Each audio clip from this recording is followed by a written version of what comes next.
Hey friends, welcome back. So we're with my mom again, and we're going to review her labs. I recently recommended she get some labs, and we looked at her insulin, ApoE status, and we also looked at liver enzymes, a few different metabolic parameters. And if you hear noise, that's my daughter. That's the homeschool life, as many of you know.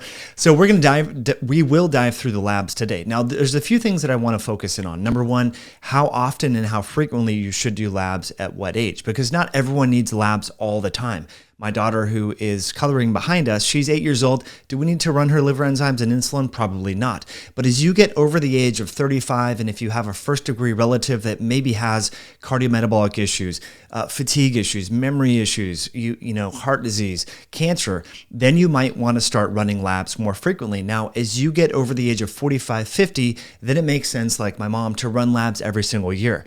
Now, as we will kind of talk about, sometimes you have to twist your doctor's or your healthcare practitioner's arm to get them to run the labs that you want, which is a little frustrating. So thankfully there are workarounds, but you need to just, what I'll do is links below is a handout to the cheat sheet that I give to all my clients. You can just have it for free. You do need to opt into our email list, in exchange for that PDF. But I do suggest, using that to get the requisition. The hormones do get expensive. So we're going to talk about hormones. Now, why should you do this? The benefits is you can get your baseline values so that if things change as you age or if a disease process starts to begin, you can see deviations from your historical norms. So that's the first most important thing. So the tests that we ordered from my mom here, we did insulin and C-peptide. I'm looking at this DHEA, and we looked at her ApoE status. And did we do this? You recently had there was a guide wire from a broken femur. Was that before or after? Was this before surgery? This was during. No, this was before surgery. Yeah. Right before. Okay. Yeah, I've had it out since. Yeah. Right. Okay. So I'm looking out the screen, friends, and I will share this with you. So let's talk about. I told you to do a normal kind of morning. Yes. Right. Because here's the thing. Doctors and healthcare practitioners will frequently say, hey, I want you to fast. I want you to not eat for 14 hours and all that. And if you normally do that, that's cool. Like if that's your norm, then test your normal morning or test your normal post meal. But when you change it up and you try to, eat clean for 3 days prior to your blood work, some people do that, or they fast, you're not really looking at your true norm. What we're trying to do, friends, is you're trying to get a realistic understanding of your health trajectory. So you're only lying to yourself if you clean up your act for a few days to make your blood work look good, which is possible. So please don't do that. Just test it on a normal day. So I told my mom, hey, look, whatever you do at 9 a.m, normally, if you normally fast, do that. If you normally have cream in your coffee, do that. And that's what you did. Yep. Okay. So we're looking here. We have your glucose at 99. Some people would be freaked out about that. That can be stress from traffic driving to the lab. Sure. That can be a little bit of the cortisol or the adrenaline release from the coffee. Not terribly concerned about that, because what we want to look at, friends, is things in clusters. We want to look at glucose, insulin, hemoglobin A1c, liver enzymes, triglycerides, all in a cluster. So you want to view labs from a 50,000 foot perspective, not one biomarker at a time. Did you show this to your primary care? No. Okay. Sorry, it would go nowhere. Right. Unless I had a huge, glucose level. That would be it. They wouldn't understand half of this, I don't think. If it was right. Because they're, healthcare practitioners, they're super busy. They only get reimbursed for small time slots. So they're just trying to look and make sure that nothing's outside of the standard deviations of what's considered normal. If everything falls in line of the normal laboratory range, and as the population gets more unhealthy, what was normal 10 years ago, people are becoming more and more unhealthy, and that's what these reference intervals are based upon. So just because you're within that reference interval doesn't mean it's healthy or normal. Okay, so we'll continue on. So glucose 99, not terribly concerned about that. There are some adjustments we will talk about. Hemoglobin A1c 5.4. Now, your doctor might say, well, based upon these, you're in the trending towards prediabetes. We might want to watch it. Because the hemoglobin A1c is reflecting how much glucose is being sort of glycosylated on the proteins of hemoglobin. Your turnover of hemoglobin might be different from mine. And so a lot of people are actually saying we might want to look at glycosylated albumin. I don't know if you've heard about this. This is something that's emerging because the life cycle of hemoglobin from person to person, their red blood cells, is a little bit different. So it could be artificially high. So take hemoglobin A1c in context. Don't freak out about it. 5.4, not terribly concerned. Longevity doctors and things like this will tell you, Mom and everyone listening, you want it really under 5. Okay, so nothing too concerning there. We're going just right on down. So uric acid, 3, again, all good. Blood urea nitrogen, 14, not concerned about that at all. So we're going down to the electrolytes, sodium, potassium, chloride. Everything looks pretty good there. Carbon dioxide. Again, the high of the lab used to be on this one, I believe, at 26, and so that has actually expanded, to my knowledge, if memory serves correct. So not terribly, not bad. Okay, so we get albumin. This is one to watch for. As you get older, you don't want to see sudden drops in albumin is known as to be an ominous marker. So with cancer developing, with neoplasms, things like that, you can see a drop in albumin. So that's one you want to watch for. When you see that drop under 4, if your historical average is, say, 4.5 like this, that's something worth digging a little bit deeper on. Concerning. Right. Concerning, okay. Potentially. Everything else looks pretty good here. There's, the bilirubin and all that.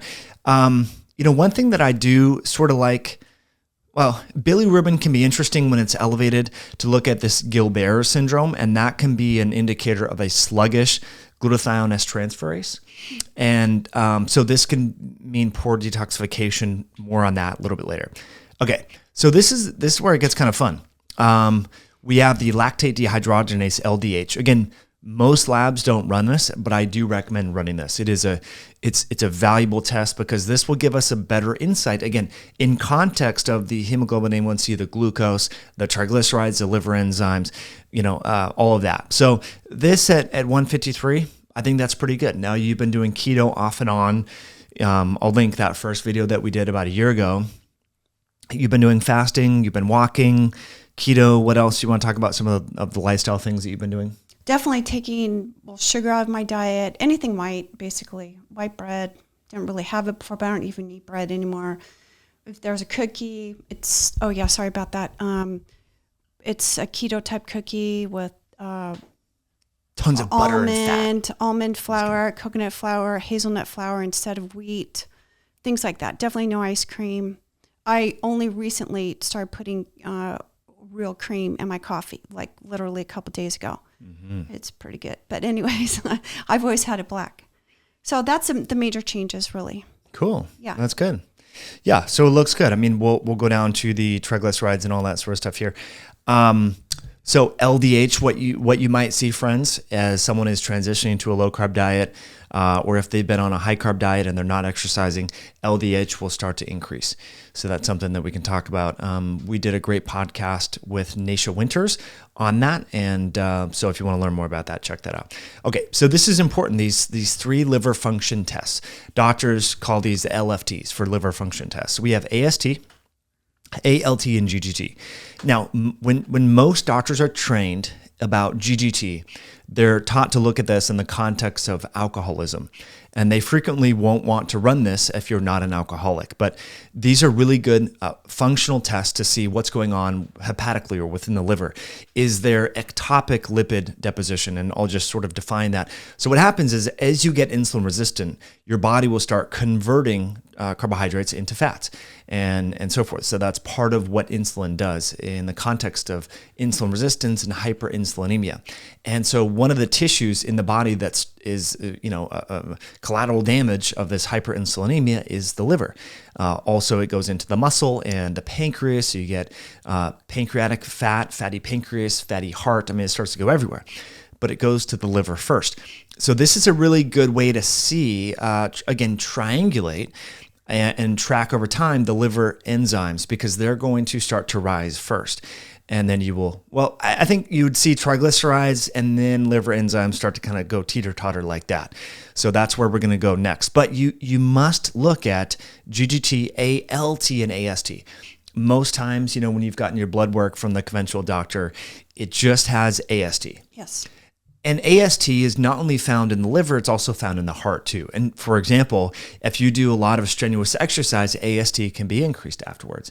So it's good to know these things. So if you do morning cardio and you get your test run, let's say you do a bunch of CrossFit or sprints and they're high, you might be like, oh my gosh, I have fatty liver. Well, maybe it was from the exercise session. So just keep that in mind. But all is good. So you want them to be in the high teens, low 20s. When they start to creep up over 30, and this is international units per liter, that's a reference range. Fortunately, these reference ranges for the liver enzymes are universal throughout the world. So if someone, I have clients in Latvia, it's the same things, which is really nice. So let's skip over iron and then go to triglycerides, because this is where I like to view liver enzymes and LDH together. So Mom, your triglycerides are on the higher end. Okay, so now this could be something as simple as, you had the cream in the coffee, like a newer thing, because what's going to happen, and I've shared with you all this before, I had a fatty coffee, went and got my lab work, my post-meal triglycerides were significantly elevated. So we may, normally I would be like, okay, this is concerning. But again, looking at this in context, glucose is pretty good. Hemoglobin A1c is pretty good. Liver enzymes are good. So this is something that we'll put in the bucket of let's watch and look out for and keep in mind. Now, let's say the liver enzymes were increased and you were doing a low carb diet. What would we say? We'd say we need more exercise. We need more walking. We need weightlifting. I would recommend if I was working with you, berberine hydrochloride and omega-3 fats. That combination and making sure you're going to bed early. You can even support with melatonin. Melatonin has good research on this. Those would be sort of the things that we'd recommend. But again, triglycerides at 145 after starting to do sort of cream in the coffee and all that. Next time, Mom, we might want to just say, okay, let's look at your labs totally fasted. Have your coffee, but no cream or coconut oil or things like that. Mm-hmm. Sounds so good. Not concerning. How long does it take to change that? So quick. So if I ran my lab like tomorrow and didn't do that, it could be a different number. Oh yeah. Okay. Could be, this change. This is a point in time versus like it takes 6 months to correct. Yeah, exactly. Okay. So the triglycerides are ebbing and flowing. Okay. If you or I were to go have French fries right now and then redo our labs in 90 minutes, our triglycerides would be double or triple what they are now. Oh my gosh. Okay. Now, that being said, in someone who has metabolic disease, their baseline level is higher and their postprandial flux, the swings, are much higher because they don't have the room in the fat cells to put lipids, so they're being floating around the blood. And by the way, a lot of doctors are kind of focused on, many of you know, focused on LDL cholesterol, which is yours is elevated, so we're going to talk about that. But what's also atherogenic and is independently linked with sudden cardiac death, all-cause mortality, coronary artery disease, cerebral vascular disease is elevated triglycerides. But it goes under the radar because, there's not really good drugs for lowering triglycerides. So the doctors don't hear about it because a lot of them do, get trained by the pharmaceutical reps and companies. The fibrates, the class of drugs, do lower triglycerides, but they have a litany of side effects that are not good. So they haven't been, recommended. But fish oil has been great. There's a lot of actually medical foods that are EPA, high concentrated EPA for lowering triglycerides. So food is your medicine for triglycerides. Food, exercise, feeding window. Perfect. Okay. Yeah, which is good, which is great. Okay, now what we're going to go down here is look at total cholesterol. Again, total cholesterol, look up the Friedewald equation. That's how cholesterol is evaluated.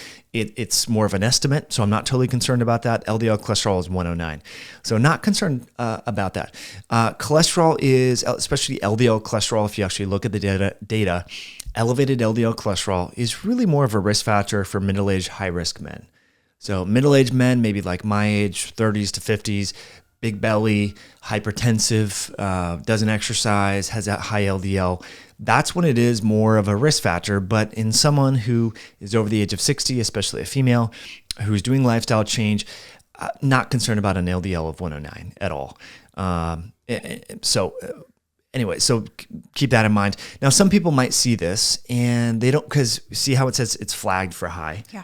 That does scare some people. So they might want to say, okay, well, I'm just going to get on red yeast rice, which is a natural, it's a statin-like, it has monocolins. Monocolins are the bioactive chemical in the statin and lovastatin family. So they might want to try a natural remedy like that. But I would just say, look, don't even worry about that. Yeah, that's just my personal advice. Again, please work with your doctor.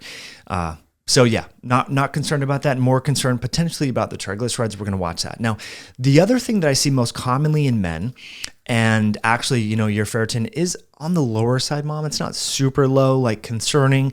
But again, I like to look at iron, total iron binding capacity, iron saturation, and ferritin. Oftentimes in postmenopausal women, we see the ferritin higher. So yours is 130, and it's nanograms per ml is the reference range, is the units of measurement. So this is, again, not bad, but you are doing red meat, which is good. I'm always low. It's just been a thing my whole life. I don't know.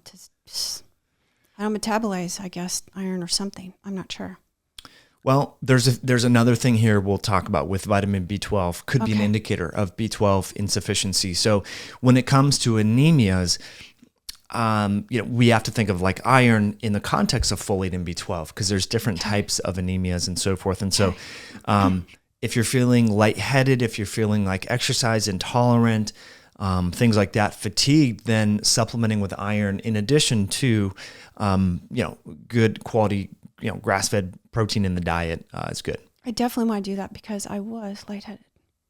Yeah. Okay. And I complained about it to my cardiologist. Anyways, that's a whole nother story, but yeah. Okay. Okay. So yeah, there's a iron bisglycinate chelate. Okay. Perfect. From Myoscience that we have here. Okay. Let's move on down to C-reactive protein. So C-reactive protein is great to measure. This is the high sensitivity C-reactive protein, 0.45. So remember, as you age, you naturally become more inflamed.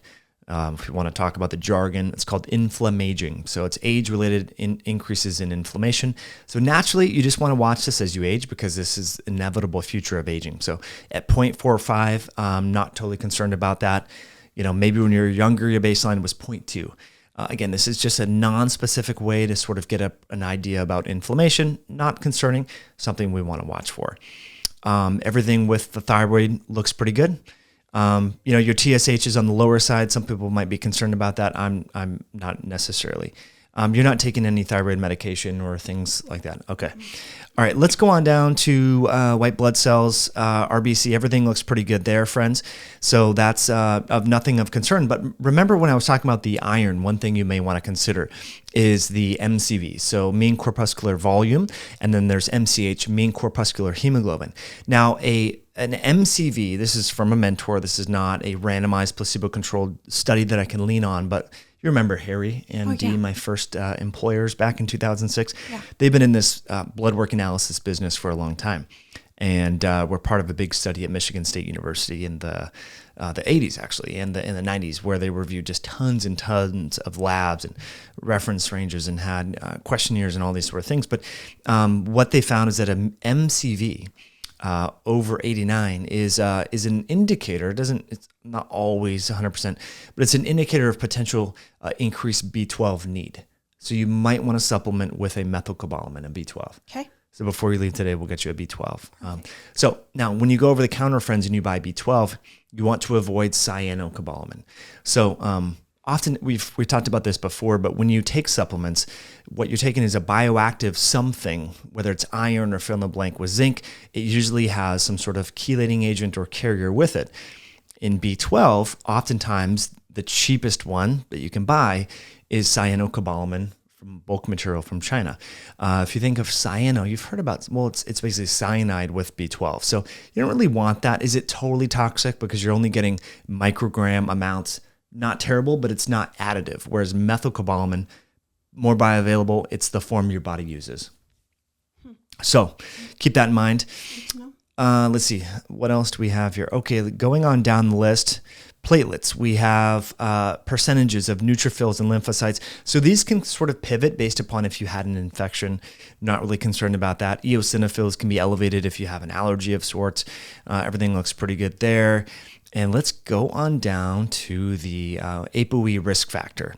As many of you know, the ApoE genotype, having one of the alleles, one of the 4 alleles, is linked with an increased risk of developing mild cognitive impairment and Alzheimer's as you age. So what that means is you just want to take better precautions now with the exercise, smoking cessation, may not, binge drink and excessively consume alcohol.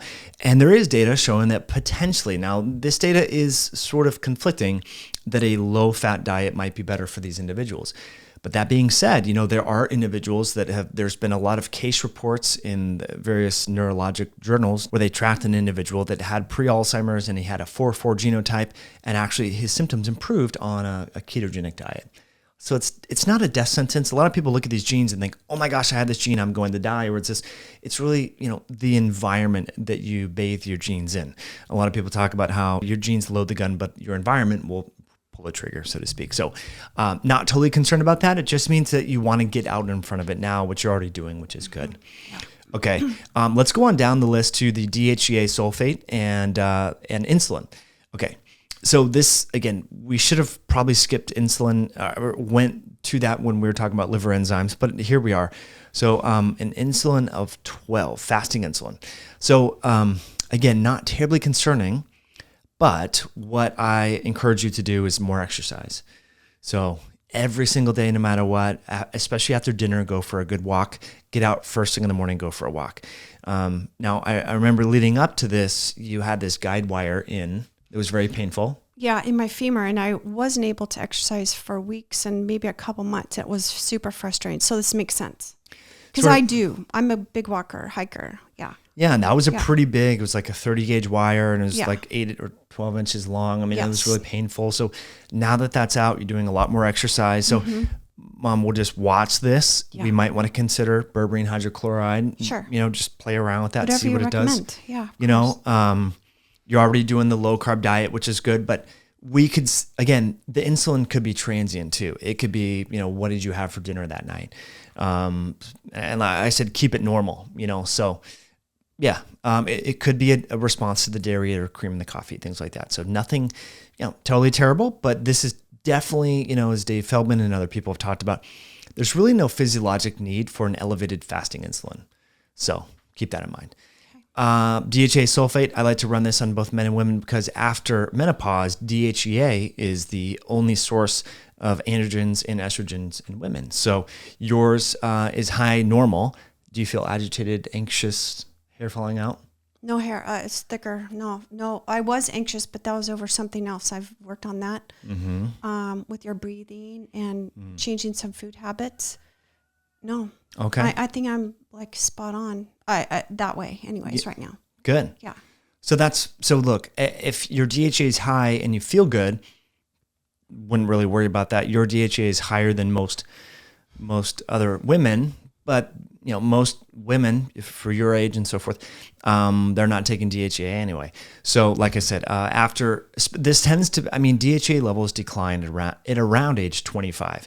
So this is natural for it to be high if you are taking it. I take 30 milligrams every day. I can't remember what you're on. Are you on a cream? No, you gave me it was 10 milligram, I think. 10, that's it? I think it's 10. Yeah. Yeah. So it's easy to get up. It's really affordable. And it feeds into all the other hormones. So this is a great thing.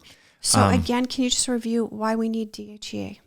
So DHEA is a hormone that, especially as you age, it declines. And it's a precursor to all of the other, sex hormones. So testosterone, estrogen, etc. And with women, once they go through menopause, their adrenal glands are the sole source of DHEA. And a lot of people have circadian disruptions, adrenal issues, so their adrenals are not making sufficient DHEA and contributing to that DHEA pool, which is providing all the other sex hormones. And so it's if you want to talk about upstream affecting your hormones from an upstream perspective, supplementing with DHEA is a great way to do it. Okay. So a lot of men that are in their 30s or 20s and it's low, they want to get on testosterone. It's like, well, try DHEA first. Like it could be a nice way to bump it up, especially men in their 40s too. So yeah, that's just something. Now, Yeah, I do want to let you all know that this video is brought to you by our very own Myoscience Nutrition. Now, throughout this conversation, we just want to make sure that you work with your healthcare practitioner. Everything that we talk about is just generalized advice here to help support whole body health. We're not trying to diagnose, treat, or prevent disease here. But some of the things that we talked about today, like DHEA, we have a micronized version that's very effective over on our website, Myoscience. Also, berberine hydrochloride with biotin and alpha-lipoic acid, a bunch of different great items that can be supportive of whole body health. So you can use a coupon code podcast over at checkout at myoscience.com for some of those things. But yeah, so the iron, we'll get you hooked up on that. We'll get you hooked up on the vitamin D. You're already doing the DHEA, which is good. What other questions do you have? That was great. Thank you. The ApoE 3/4, when you saw this, were you concerned? Oh, yeah, I looked it up. I didn't understand it at all. Well, it can be scary, right? When you look up something and then you see all these things on the internet and all this, and yeah. So I wonder. So if Dave, my dad, is a 4/4 or a 3/4, because I have the 3 and the 4 from someone. So it's interesting. Yeah. Cool. So what changes do you think you'll make? So walking. So we're gonna walk more. Yeah. So get back in the gym. Yeah, my leg is the 3 weeks or maybe 4 weeks out now. I already am walking better, more. I feel like I'm floating walking. It feels so much better now that gizmo's out of me. It's awesome. Long history, long crazy story, but yeah. Hey, listen, being with you, grandkids are all healers. Love it. Oh boy. Yeah. That's fantastic. Friends, hopefully you found this helpful. Thanks for tuning all the way to the end. If you enjoyed it, please hit that like button. Thank you for subscribing, and we'll catch you in a future video down the road.